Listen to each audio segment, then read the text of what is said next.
नमस्कार दोस्तों, आप सभी का टीम स्पिरिचुअल गॉसिप्स की ओर से हार्दिक अभिनंदन। दोस्तों, हमें आप लोगों के मैसेजेस और मेल्स मिले हैं जहां आप लोगों ने हमारे काम की प्रशंसा की है और हमें कुछ स्टोरीज़ के लिए सुझाव भी दिए हैं। आप सभी के प्यार और सम्मान के लिए धन्यवाद।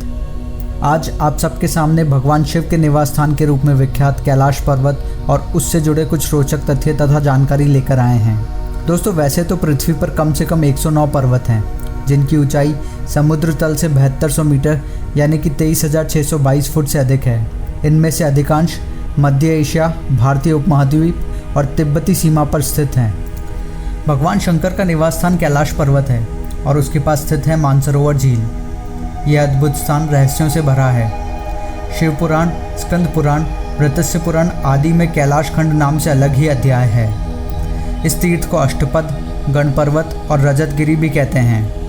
कैलाश के बर्फ से आच्छादित 6,638 मीटर यानी कि 21,778 फुट ऊंचे शिखर और उससे लगे मानसरोवर का यह तीर्थ है। इस प्रदेश को मानस खंड भी कहते हैं। पौराणिक कथाओं के अनुसार भगवान ऋषभदेव ने यहाँ निर्वाण प्राप्त किया था।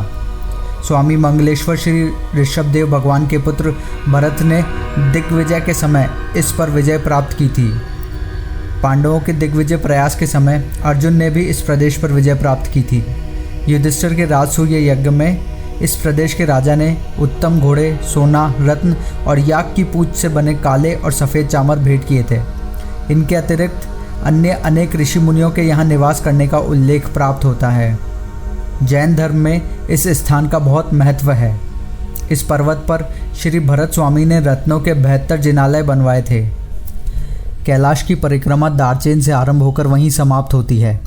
इसके मध्य में पहले बाईं ओर मानसरोवर और दाईं ओर राक्षसताल है। उत्तर की ओर दूर तक कैलाश पर्वत के हिमाच्छादित धवल शिखर का रमणीय दृश्य दिखाई देता है। दर्रा समाप्त होने पर तीर्थपुरी नामक स्थान है जहां गर्म पानी के झरने हैं। इन झरनों के आसपास चूनखेड़ी के टीले हैं। प्रवाद है कि यहीं भस्मासुर ने तप किया था और यहीं वह भस्म भी हुआ था। इसके आगे डोलमा और देवीखिंड ऊंचे स्थान हैं। उनकी ऊंचाई 5,630 मीटर यानी कि 18,471 फुट है। इसके निकट गौरीकुंड है। मार्ग में स्थान स्थान पर तिब्बती लामाओं के मठ है। कैलाश पर्वत की चोटी की आकृति विराट शिवलिंग की तरह है जिस पर साल भर बर्फ की सफ़ेद चादर लिपटी रहती है। कैलाश पर्वत पर चढ़ना निषिद्ध माना जाता है, परंतु 11वीं सदी में एक तिब्बती बौद्ध योगी मिलरेप्पा ने इस पर चढ़ाई की थी। कैलाश पर्वतमाला कश्मीर से लेकर भूटान तक फैली हुई है। ल्याचू और जोंगचू के बीच कैलाश पर्वत है जिसके उत्तरी शिखर का नाम कैलाश है। इस शिखर की आकृति विराट शिवलिंग की तरह है। पर्वतों से बने षोडशदल कमल के मध्य ये स्थित है और सदैव बर्फ से आच्छादित रहता है। इसकी परिक्रमा का भी महत्व कहा गया है। तिब्बती लोग कैलाश मानसरोवर की 3 अथवा 13 परिक्रमा का महत्व मानते हैं। कहते हैं दंडवत प्रणिपात करने से 1 जन्म का और 10 परिक्रमा करने से 1 कल्प का पाप नष्ट हो जाता है। जो 108 परिक्रमा पूरी कर लेते हैं उन्हें जन्म मरण से मुक्ति मिल जाती है। भगवान शिव को दुनिया के सभी धर्मों का मूल माना जाता है और हिंदू धर्म में भगवान शिव को मृत्युलोक का देवता माना गया है। भगवान शिव अजन्मे माने जाते हैं। ऐसा कहा जाता है कि उनका ना तो कोई आरंभ हुआ है और ना ही कोई अंत होगा, इसलिए वे अवतार न होकर साक्षात ईश्वर हैं। पौराणिक कथाओं के अनुसार कैलाश पर्वत को भगवान शंकर का निवास स्थान माना जाता है। लोगों का मानना है कि कैलाश पर्वत पर भगवान शिव अपने परिवार के साथ रहते हैं। इसके अलावा कैलाश पर्वत की चोटियों के बीच स्थित झील को मानसरोवर झील के नाम से जाना जाता है।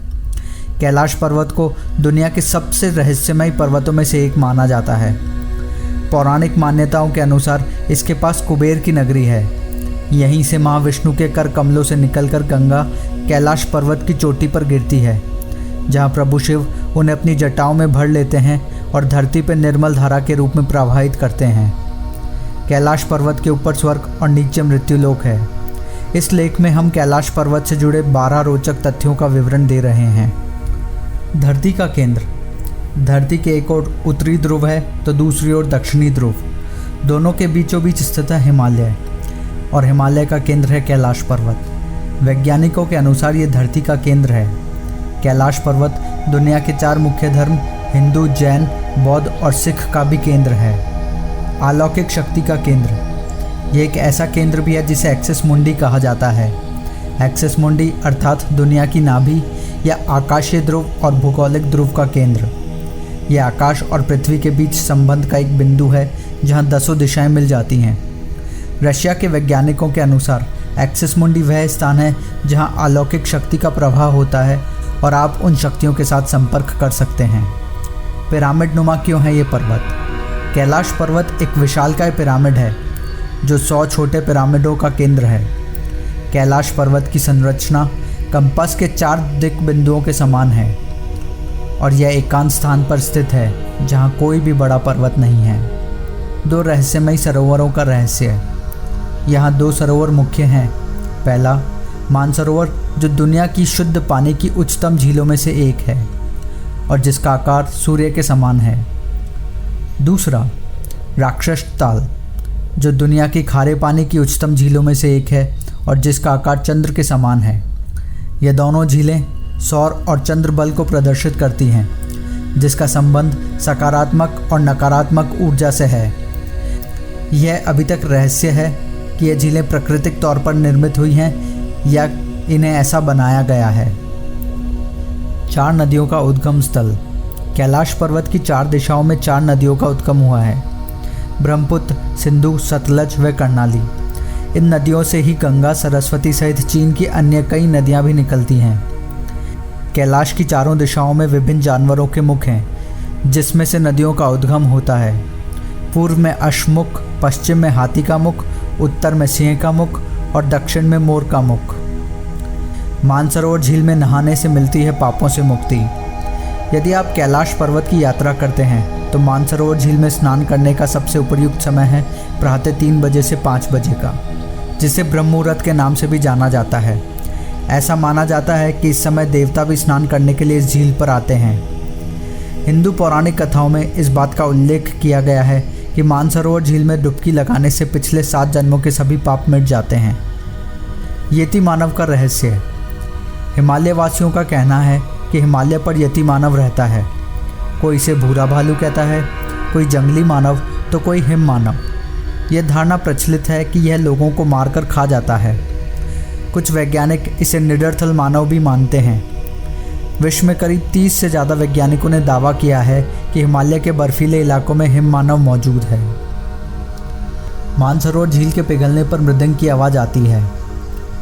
गर्मी के दिनों में जब मानसरोवर झील की बर्फ़ पिघलती है तो एक प्रकार की आवाज़ भी सुनाई देती है। श्रद्धालुओं का मानना है कि यह मृदंग की आवाज़ है। मान्यता यह है कि मानसरोवर झील में एक बार डुबकी लगाने और यमद्वार की 11 परिक्रमा लगाने वाला व्यक्ति मृत्यु के बाद रुद्रलोक पहुंच जाता है। कहा जाता है कि कैलाश पर्वत के ठीक नीचे मृत्युलोक स्थित है। यहाँ समय बेहद तेजी से बीतता है। आप माने या न माने, लेकिन कैलाश पर्वत पर समय तेजी से बीतता है। यहाँ जाने वाले यात्रियों और वैज्ञानिकों ने अपने बाल और नाखूनों को तेजी से बढ़ते हुए देखा है, जिसके आधार पर उनका मानना है कि कैलाश पर्वत पर समय तेजी से बीतता है। हालांकि वैज्ञानिक अभी तक इसके पीछे के कारणों को ढूंढने में सफल नहीं हो पाए हैं। कैलाश पर्वत अपनी स्थिति बदलता है। बहुत से लोगों ने कैलाश पर्वत की चोटी पर पहुंचने की कोशिश की है, लेकिन कभी कभी अत्यधिक खराब जलवायु परिस्थितियों के कारण और कभी कभी पहाड़ द्वारा अपने लक्ष्य स्थान को बदलने के कारण कोई भी अपने प्रयासों में सफल नहीं हो पाया है। जी हाँ, आपने सही सुना। लोगों को महसूस होता है कि कैलाश पर्वत की चोटी पर चढ़ने के दौरान वे अपने रास्ते भटक जाते हैं। कैलाश पर्वत पर सूर्योदय के समय रहस्यमय स्वास्तिक का दिखना। कैलाश पर्वत के ठंडे पहाड़ों पर जब सूर्योदय के समय सूर्य की किरणें पड़ती है तो विशाल स्वास्तिक की आकृति बनती है, जिसे देखकर ऐसा लगता है कि भगवान सूर्य भगवान शिव को प्रणाम कर रहे हों। कैलाश पर्वत से डमरू और ओम की आवाज़ प्रतिध्वनित होती है। कैलाश पर्वत को ओम पर्वत के रूप में भी जाना जाता है। तीर्थ यात्रियों का कहना है कि कैलाश पर्वत पर पहुंचने पर ओम की आवाज़ सुनाई पड़ती है और इस स्थान पर एक अद्भुत शांति की अनुभूति होती है। यदि आप कैलाश पर्वत या मानसरोवर झील के क्षेत्र में जाएंगे तो आपको निरंतर एक आवाज़ सुनाई देगी, जैसे कि कहीं आसपास में एरोप्लेन उड़ रहा हो। लेकिन ध्यान से सुनने पर यह आवाज़ डमरू या ओम की ध्वनि जैसी होती है। वैज्ञानिक कहते हैं कि हो सकता है कि आवाज़ बर्फ़ के पिघलने की हो, या यह भी हो सकता है कि प्रकाश और ध्वनि के बीच इस तरह का समागम होता है कि यहाँ से ओम की आवाज़ सुनाई देती हो। आसमान में लाइट का चमकना। दावा किया जाता है कि कई बार कैलाश पर्वत पर 7 तरह की लाइटें आसमान में चमकती हुई देखी गई हैं। नासा के वैज्ञानिकों का कहना है कि हो सकता है ऐसा यहाँ के चुंबकीय बल के कारण होता हो। यहाँ का चुंबकीय बल आसमान से मिलकर कई बार इस तरह की चीज़ों का निर्माण कर सकता है। कैलाश पर्वत पर चारों ओर एक अलौकिक शक्ति। कैलाश पर्वत और उसके आसपास के वातावरण पर अध्ययन कर रहे वैज्ञानिक जान निकोलाई रोमनोव और उनकी टीम ने तिब्बत के मंदिरों में धर्मगुरुओं से मुलाकात की थी। उन धर्मगुरुओं ने बताया कि कैलाश पर्वत के चारों ओर एक अलौकिक शक्ति का प्रवाह होता है, जिसमें तपस्वी आज भी आध्यात्मिक गुरुओं के साथ टेलीपैथी संपर्क करते हैं। दोस्तों, आज के वीडियो में सिर्फ इतना ही। आप सभी से फिर मुलाकात होगी। हमारे आगे आने वाले वीडियोस के लिए हमारा चैनल सब्सक्राइब करना ना भूलें। आपको हमारा यह वीडियो कैसा लगा, इसकी जानकारी और सुझाव हमें कमेंट बॉक्स में लिखें। धन्यवाद।